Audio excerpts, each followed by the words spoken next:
Bonjour à tous, bienvenue dans notre émission de lecture biblique. L'objectif est de lire toute la Bible en l'espace de 6 mois dans l'ordre chronologique des événements.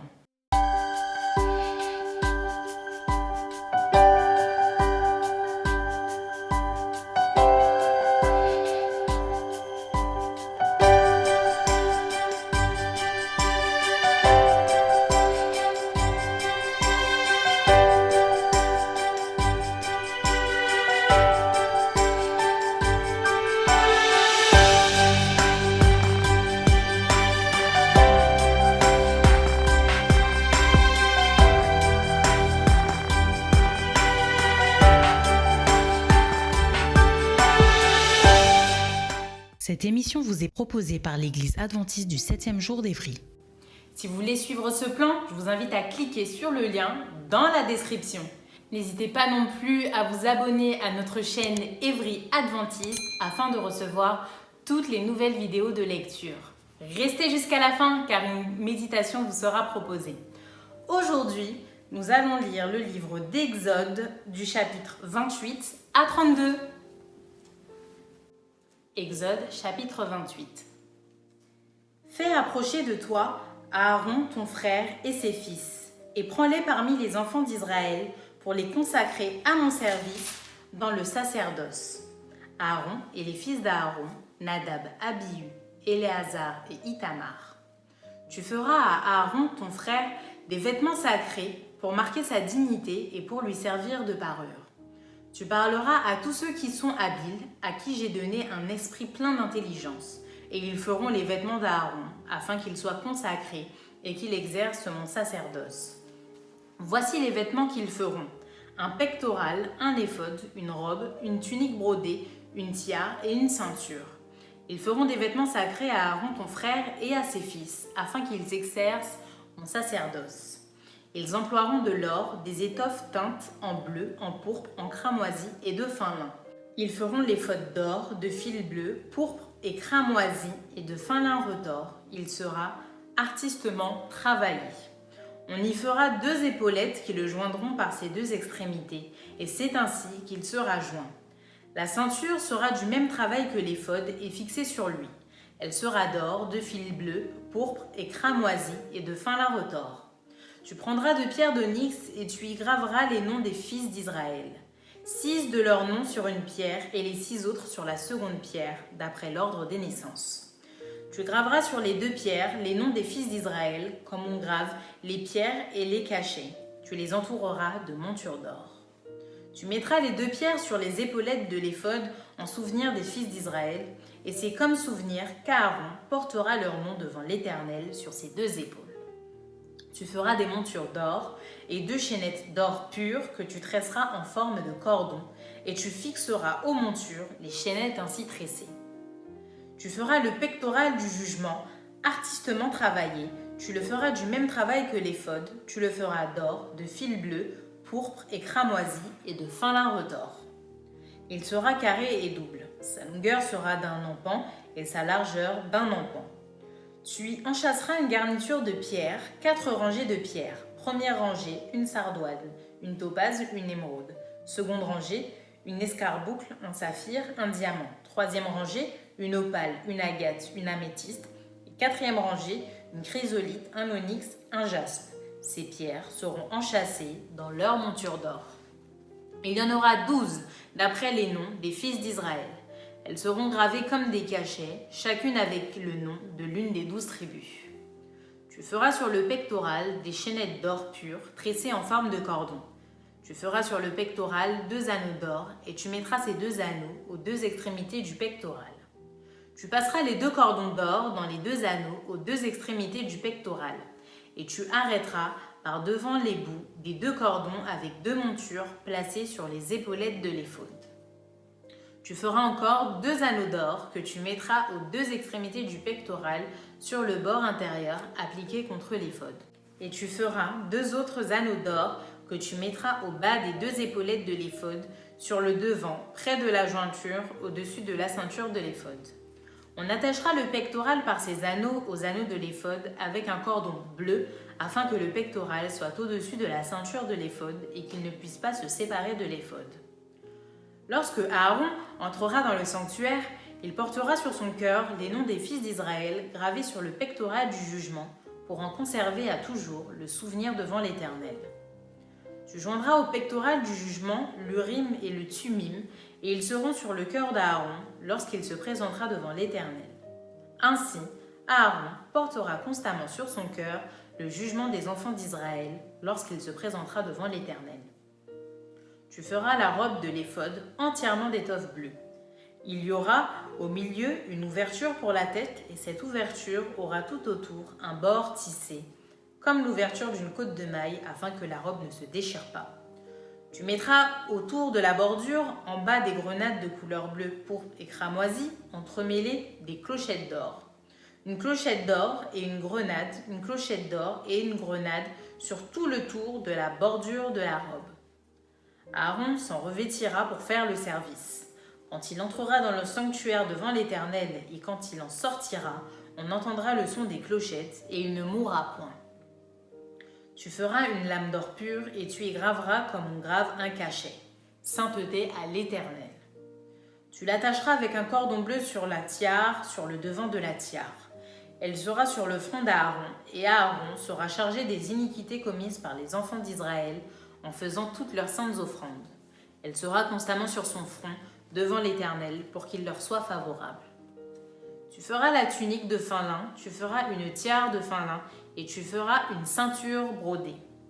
Pour les fils d'Aaron, tu feras des tuniques, tu leur feras des ceintures, et tu leur feras des bonnets, pour marquer leur dignité et pour leur servir de parure. Tu en revêtiras Aaron, ton frère, et ses fils avec lui. Tu les oindras, tu les consacreras, tu les sanctifieras, et ils seront à mon service dans le sacerdoce. Fais-leur des caleçons de lin pour couvrir leur nudité.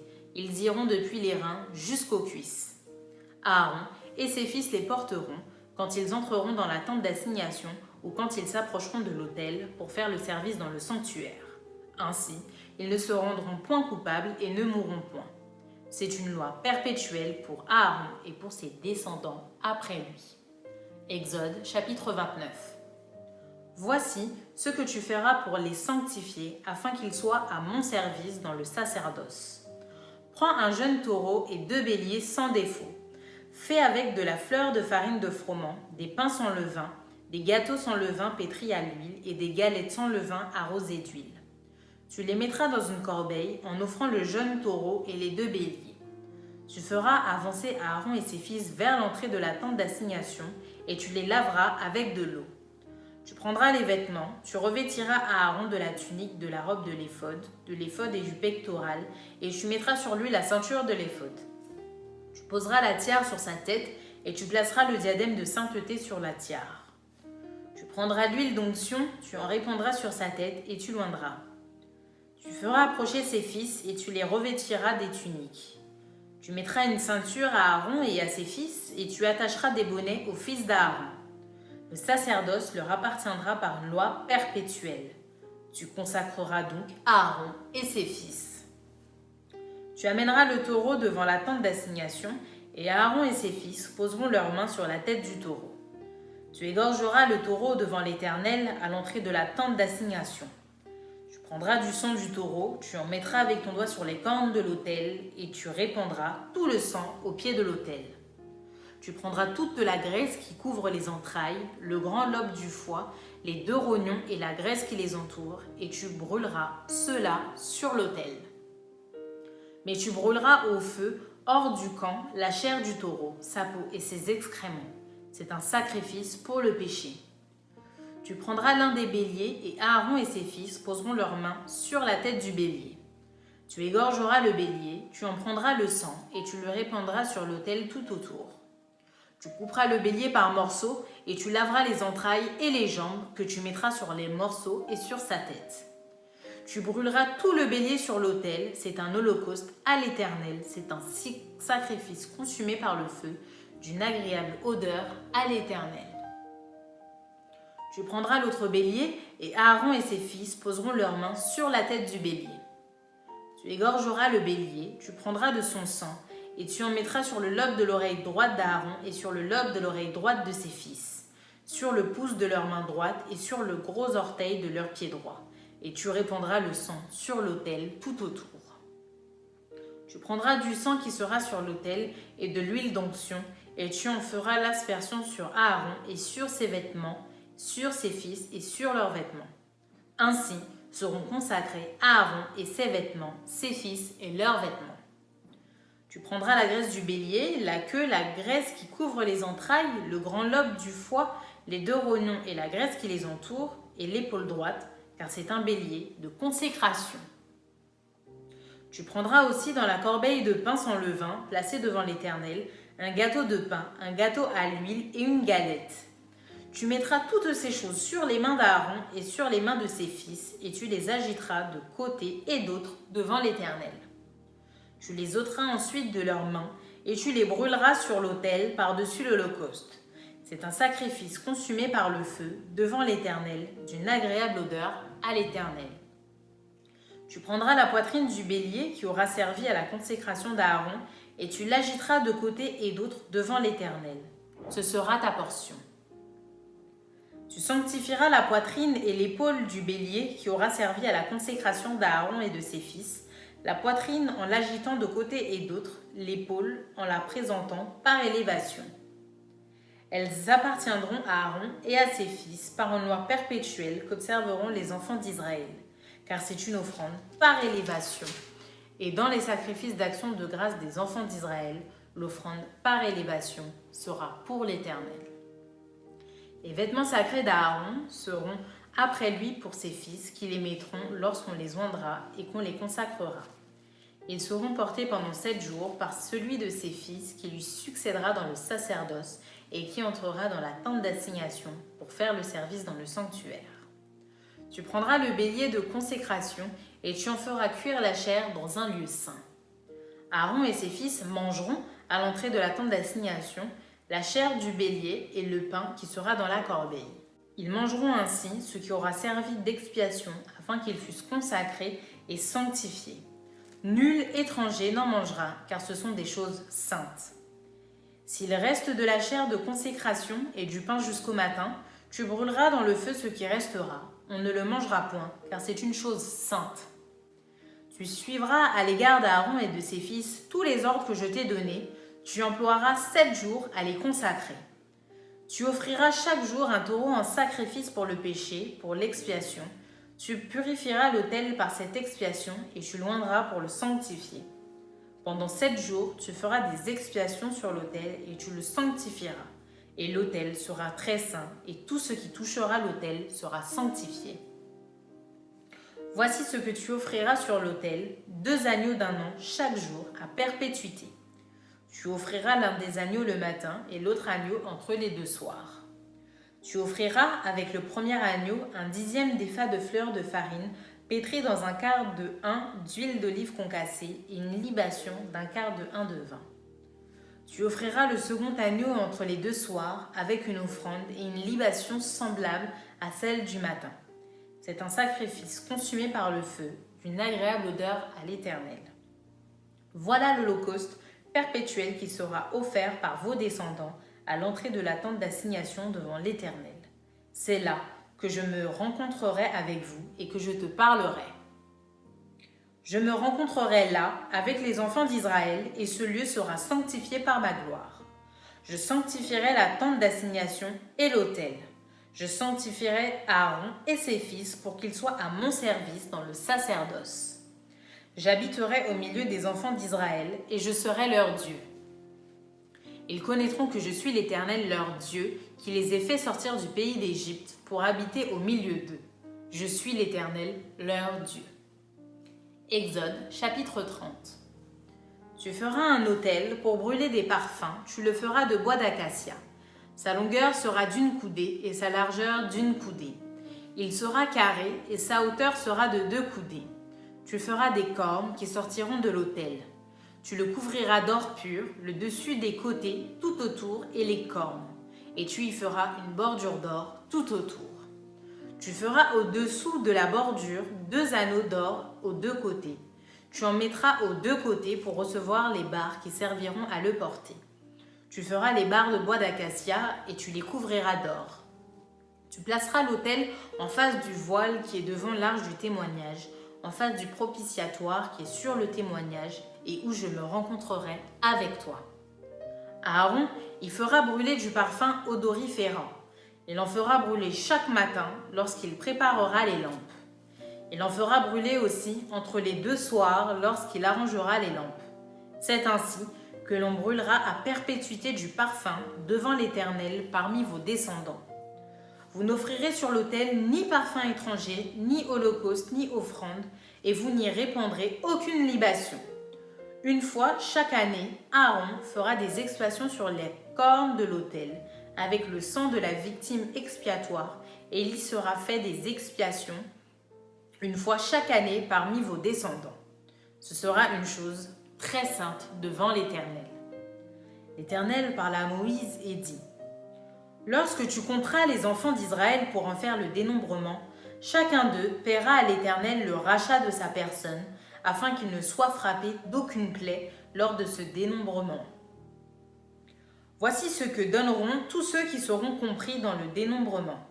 Un demi-cycle selon le cycle du sanctuaire, qui est de 20 guéras. Un demi-cycle sera le don prélevé pour l'Éternel. Tout homme compris dans le dénombrement depuis l'âge de 20 ans et au-dessus paiera le don prélevé pour l'Éternel. Le riche ne paiera pas plus et le pauvre ne paiera pas moins d'un demi-cycle comme don prélevé pour l'Éternel afin de racheter leur personne. Tu recevras des enfants d'Israël l'argent du rachat et tu l'appliqueras au travail de la tente d'assignation. Ce sera pour les enfants d'Israël un souvenir devant l'Éternel pour le rachat de leur personne. L'Éternel parla à Moïse et dit : Tu feras une cuve d'airain avec sa base d'airain pour les ablutions. Tu la placeras entre la tente d'assignation et l'autel, et tu y mettras de l'eau, avec laquelle Aaron et ses fils se laveront les mains et les pieds. Lorsqu'ils entreront dans la tente d'assignation, ils se laveront avec cette eau afin qu'ils ne meurent point. Et aussi, lorsqu'ils s'approcheront de l'autel pour faire le service et pour offrir des sacrifices à l'Éternel. Ils se laveront les mains et les pieds afin qu'ils ne meurent point. Ce sera une loi perpétuelle pour Aaron, pour ses fils et pour leurs descendants. L'Éternel parla à Moïse et dit : Prends des meilleurs aromates, 500 cycles de myrrhe de celles qui coulent d'elles-mêmes. La moitié, soit 250 cycles de cinnamome aromatique, 250 cycles de roseau aromatique, 500 cycles de casse selon le cycle du sanctuaire et un d'huile d'olive. Tu feras avec cela une huile pour l'onction sainte, composition de parfum selon l'art du parfumeur. Ce sera l'huile pour l'onction sainte. Tu en oindras la tente d'assignation et l'arche du témoignage, la table et tous ses ustensiles, le chandelier et ses ustensiles, l'autel des parfums, l'autel des holocaustes et tous ses ustensiles, la cuve avec sa base. Tu sanctifieras ces choses et elles seront très saintes. Tout ce qui les touchera sera sanctifié. Tu oindras Aaron et ses fils et tu les sanctifieras pour qu'ils soient à mon service dans le sacerdoce. Tu parleras aux enfants d'Israël et tu diras : Ce sera pour moi l'huile de l'onction sainte parmi vos descendants. On n'en répandra point sur le corps d'un homme et vous n'en ferez point de semblable dans les mêmes proportions. Elle est sainte et vous la regarderez comme sainte. Quiconque en compensera de semblable ou en mettra sur un étranger sera retranché de son peuple. L'Éternel dit à Moïse : Prends des aromates, du stacté, de l'ongle odorant du galbanum et de l'encens pur en parties égales. Tu feras avec cela un parfum composé selon l'art du parfumeur. Il sera salé, pur et saint. Tu le réduiras en poudre et tu le mettras devant le témoignage dans la tente d'assignation où je me rencontrerai avec toi. Ce sera pour vous une chose très sainte. Vous ne ferez point pour vous de parfum semblable dans les mêmes proportions. Vous le regarderez comme saint et réservé pour l'Éternel. Quiconque en fera de semblable pour le sentir sera retranché de son peuple. Exode, chapitre 31. L'Éternel parla à Moïse et dit : Sache que j'ai choisi Betsaleël, fils d'Uri, fils de Hur, de la tribu de Juda. Je l'ai rempli de l'Esprit de Dieu, de sagesse, d'intelligence et de savoir pour toutes sortes d'ouvrages. Je l'ai rendu capable de faire des inventions, de travailler l'or, l'argent et les reins, de graver les pierres à enchâsser, de travailler le bois et d'exécuter toutes sortes d'ouvrages. Et voici, je lui ai donné pour aide Oholiab, fils d'Ahisamach de la tribu de Dan. J'ai mis de l'intelligence dans l'esprit de tous ceux qui sont habiles pour qu'ils fassent tout ce que je t'ai ordonné. La tente d'assignation, l'arche du témoignage, le propitiatoire qui sera dessus et tous les ustensiles de la tente. La table et ses ustensiles, le chandelier d'or pur et tous ses ustensiles. L'autel des parfums, l'autel des holocaustes et tous ses ustensiles, la cuve avec sa base. Les vêtements d'office, les vêtements sacrés pour le sacrificateur Aaron, les vêtements de ses fils pour les fonctions du sacerdoce, l'huile d'onction et le parfum doriférant pour le sanctuaire. Ils se conformeront à tous les ordres que j'ai donnés. L'Éternel parla à Moïse et dit : Parle aux enfants d'Israël et dis-leur : Vous ne manquerez pas d'observer mes sabbats, car ce sera entre moi et vous et parmi vos descendants un signe auquel on connaîtra que je suis l'Éternel qui vous sanctifie. Vous observerez le sabbat, car il sera pour vous une chose sainte. Celui qui le profanera sera puni de mort. Celui qui fera quelque ouvrage ce jour-là sera retranché du milieu de mon peuple. On travaillera 6 jours, mais le 7e jour est le sabbat, le jour du repos, consacré à l'Éternel. Celui qui fera quelque ouvrage le jour du sabbat sera puni de mort. Les enfants d'Israël observeront le sabbat en le célébrant, eux et leurs descendants, comme une alliance perpétuelle. Ce sera entre moi et les enfants d'Israël un signe qui devra durer à perpétuité.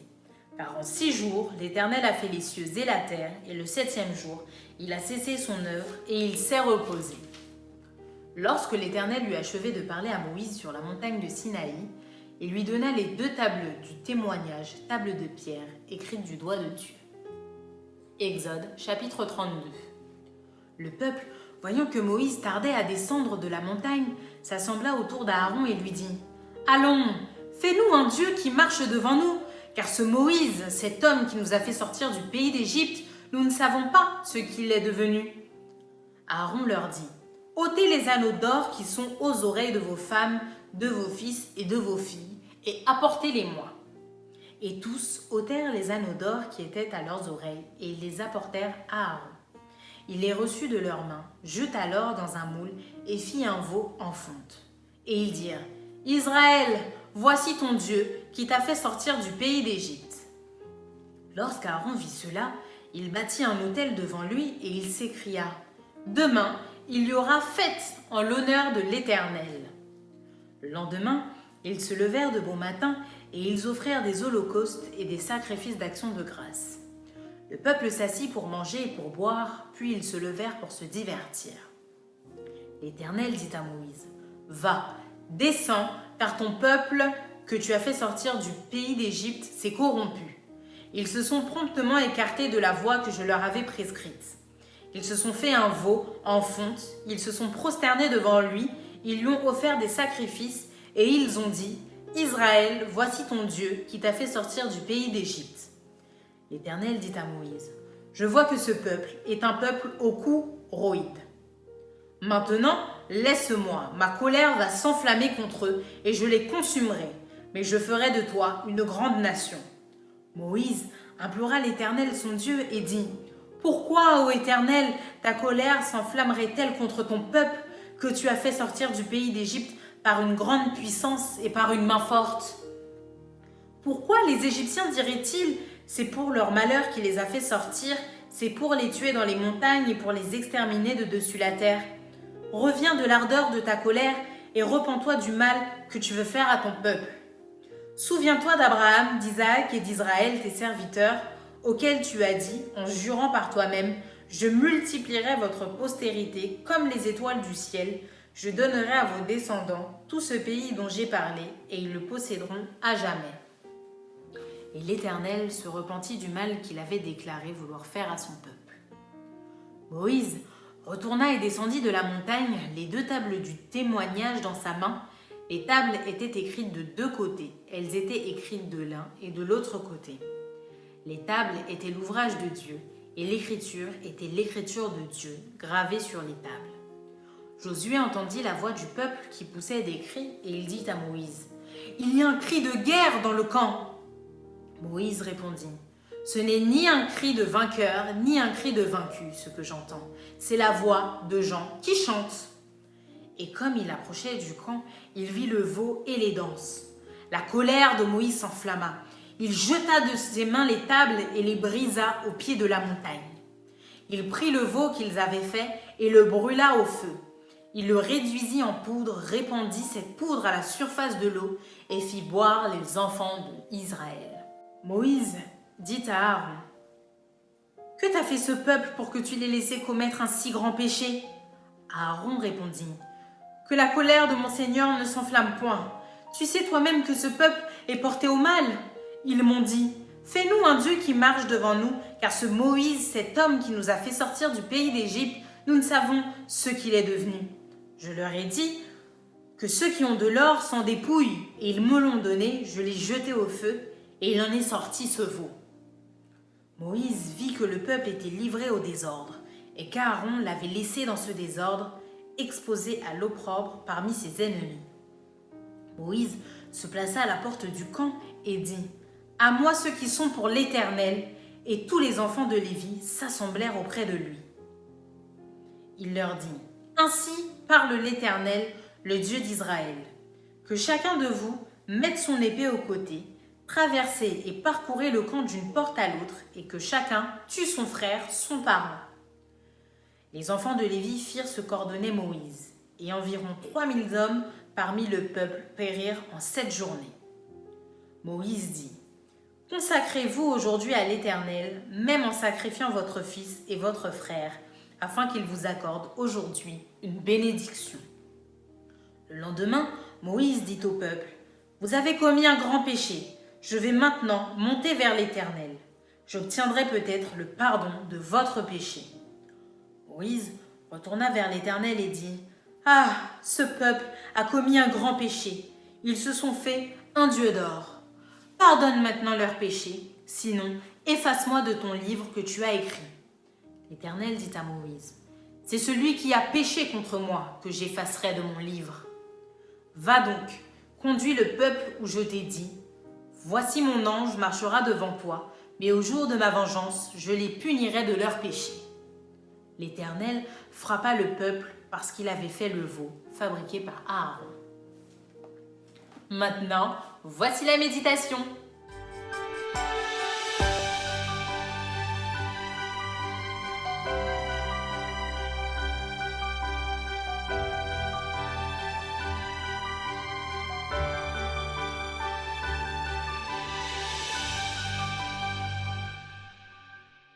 Nous allons parler au sujet de Exode chapitre 28 jusqu'au chapitre 32. Le livre d'Exode est un livre qui nous donne un aperçu de l'organisation de l'Église de Dieu dans le désert et jusqu'à l'arrivée du peuple de Dieu en Canaan. Et cela se poursuit dans les chapitres 28 jusqu'au verset 32. Notre Dieu étant un Dieu d'ordre, il a établi des dirigeants spirituels pour son peuple en la personne de Aaron et de ses descendants, ainsi que des Lévites. Lisons dans Exode 28, le verset 1. « Fais approcher de toi Aaron ton frère et ses fils, et prends-les parmi les enfants d'Israël pour les consacrer à mon service dans le sacerdoce. Aaron et les fils d'Aaron, Nadab, Abihu, Éléazar et Itamar. » L'ordre est vraiment la loi du ciel. Et cet esprit d'ordre a été poursuivi dans le Nouveau Testament.